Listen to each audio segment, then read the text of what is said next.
Hey, it's Huck. Today is Saturday, August 10th. Almost 6 o'clock p.m. and what you see behind me is a cottage at High Matuming Lake in Pennsylvania.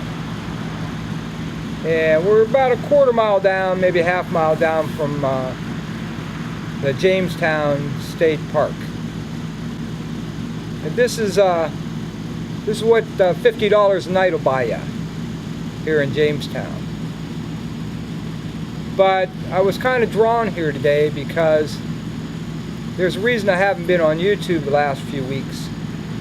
And I should let you know, my mom passed away on her 82nd birthday on Thursday at noon, right on the button. She died at hospice house. I'd taken her in there about a week before. She was getting really sick. And for the first 4 or 5 days, I was really hopeful she was going to recover. She had a urinary tract infection.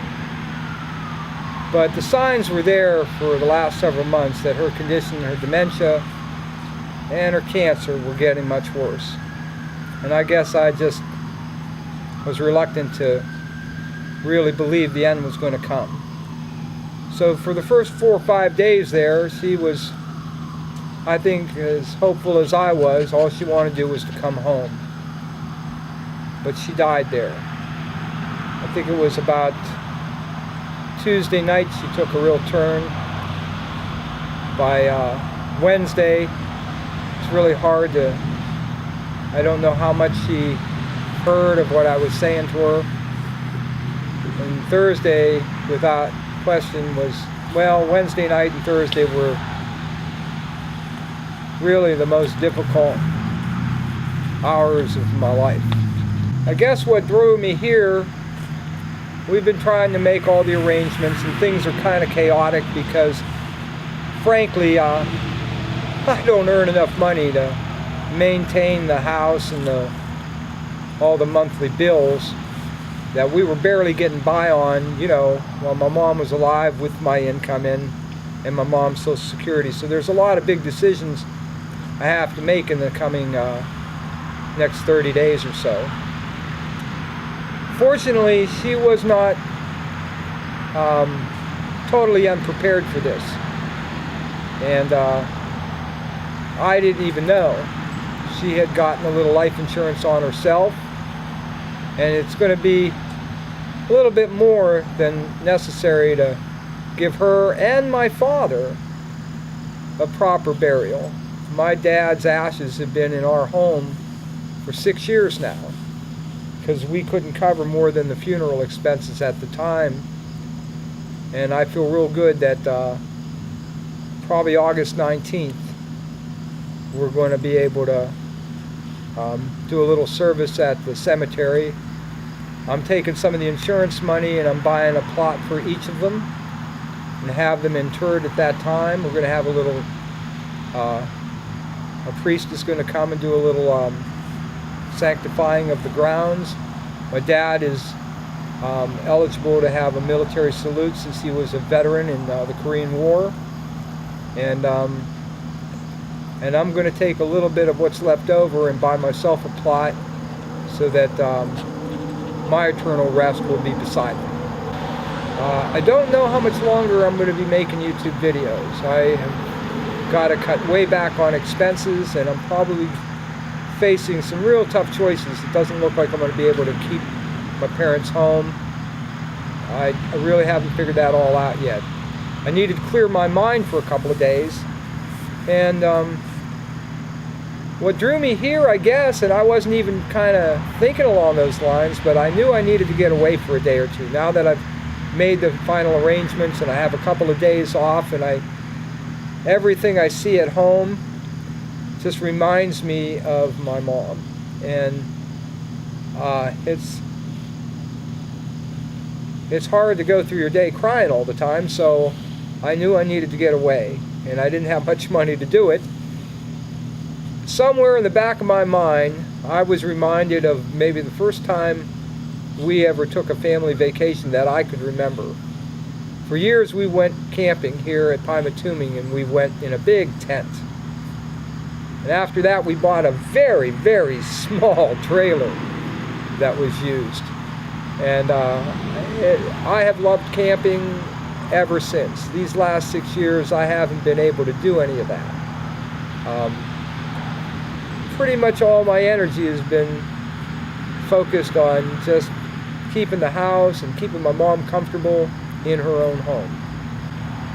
But the very first vacation I ever had that I remember was at a cabin very much like this. My mom, my dad, me and my brother came up to Pymatuming right next to the beach where we used to swim, and they had these very little cabins. And in a moment I'm going to show you just how little they are. So I don't know, I knew I needed to get away. I wasn't thinking about that. I was thinking, where could we go? I don't have much money. And I got on the internet and I looked at Pymatuming Lake. I was going to look up some places at Geneva on the lake. And I thought, well, you know what? Here's some cottages at Pymatuming. Let's call this number. And I asked them, how much does it cost a night? And I'm thinking, at best I can maybe spend $200 tops, $300 absolutely maximum. And I really shouldn't do that. But to get away for 2 days, I need this, just to clear my head. The lady on the phone said, we have two different cottages. We have $40 a night and $50 a night. And immediately, I think what I conjured up in my mind was those little cabins, my earliest memories of vacation time at Pymatuming. So we raced up here. My friend Dustin is with me. I brought Gigi because he's just been spastic since my mom went away last week, and of course I've been spending so much time at the hospital with my mom that I couldn't bear to leave the dog behind, you know, with my brother. She just seems to be going nuts every time I'm not around. I think somehow my dog senses that something's happened to Mom and that she's not coming home. I'm not spending much time here talking about my mom. I'm going to save that for another video. It's too painful for me right now to talk about that. The only thing I can say is, I guess something I've mentioned on my Facebook post to those of my friends and family that know that there's an emptiness in my world that nothing's ever going to fill that. And anyway, let me show you what you get for $50 a night here at beautiful Pymatuming Lake.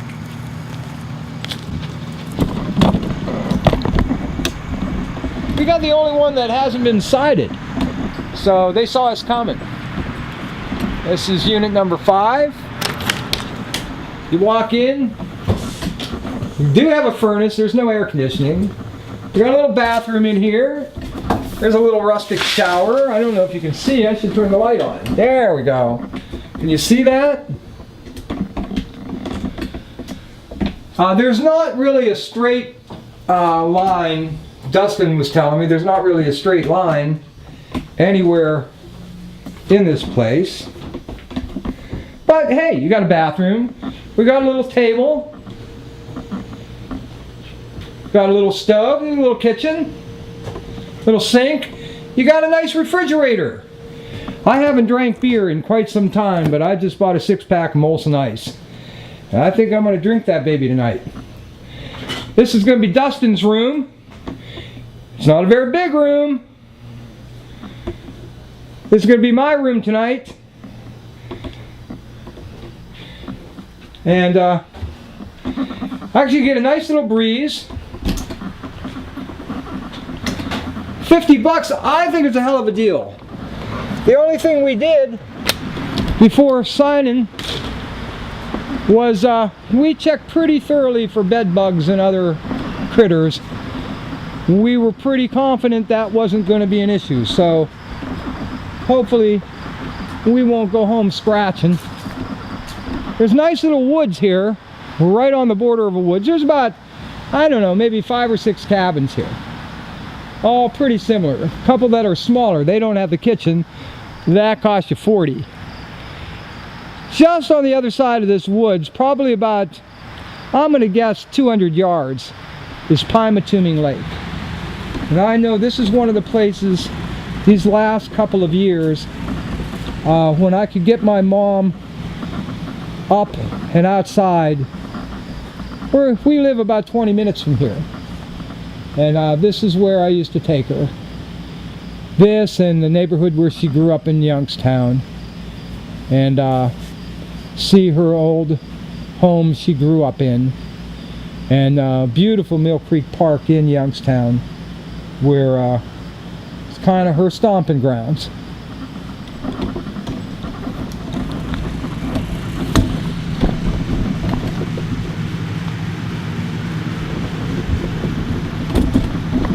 Gigi, here, baby. Here, baby. Come here. Let's say hi to our friends on YouTube. Anyway, I got to make some tough decisions real soon. September 1st kind of is almost a crisis time for me. I'm going to have a little insurance money, but I'm smart enough to know a few $1,000s isn't going to go too far too long when I'm going to be about $600 or $700 short of just paying my monthly bills every month.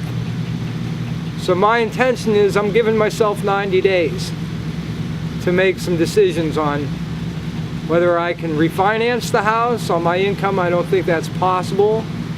I'd like to rent it out, but it needs probably about a good $6,000 or $7,000 worth of work before I could probably get away with doing that. Basement, we get water every time it rains, and I don't even want to begin to think what it's going to cost to address that issue. There's a couple other small things, but a lot of it's just painting and new carpeting and probably things I could afford to do, and maybe I could rent it out, get the mortgage money covered and maybe a little extra that I could sold away. I'd have to move somewhere else. Bottom line is, I don't make a whole lot of money. I've got a whole lot of bills, and I'm probably going to have to move out of that house one way or the other. I've been told I could just walk away. The mortgage is in my mom and dad's name, but the title of the house is actually in my name. And you know, when my parents bought that house, I think they had some goals, and probably like any family, raising kids. And I don't know that me and my brother met all of those goals. We didn't give them grandchildren that are going to reproduce, probably. And I certainly didn't. And I never quite graduated from college. Almost. But the money just wasn't there to finish the job. And I think one of their other goals was that they'd be able to hand down something lasting to their family. And I'd really like to hold on to that house somehow. I'm hoping to try to figure out a way to rent it out and maybe come back to it someday when it's paid off. But that's going to be about 18 years from now, and I'm 57, so it's not probably realistic. Frankly, I don't know where I can live if I leave for what I earn or what I'm capable of earning at this stage. So, like I said, that's why I'm here. I needed a few days away from all the reminders of home and mom, to clear my head and make some really difficult decisions. I'm sorry to say one of those decisions is probably going to be to quit making YouTube videos. And I'm not going to quit right today, but it'll probably be soon. I promise you there'll be at least one more video. And I thank you for all of the 3 years, those of you who've been watching. And a few of you who have actually helped me in some real ways. You'll never know how much I appreciate that. So I'll see you soon. Thanks for watching. Say goodbye, Gigi.